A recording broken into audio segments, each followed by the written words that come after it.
jungle. भारताच्या विजयानंतर मिरजेत जल्लोष, हुल्लडबाजी करणाऱ्या युवकांना पोलिसांची फटकार.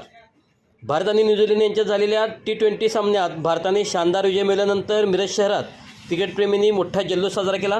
सामना संपताच शहरातील महाराणा प्रताप चौक परिसरात युवकांनी एकत्र येत फटाके फोडले, घोषणाबाजी केली आणि भारताच्या विजयाचा आनंद व्यक्त केला. महाराणा प्रताप चौकात मोठ्या संख्येने युवक जमा झाल्यामुळे काही काळ उत्साहाचे वातावरण निर्माण झाले. मात्र काही युवकांनी अतिउत्साहात हुल्लडबाजी करण्याचा प्रयत्न केल्याने पोलिसांनी तात्काळ हस्तक्षेप करत त्यांना फटकारले.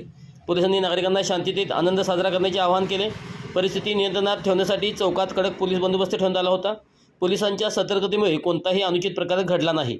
दरम्यान भारताच्या विजयानंतर शहरभर क्रिकेटप्रेमींमध्ये उत्साहाचे वातावरण पाहायला मिळाले.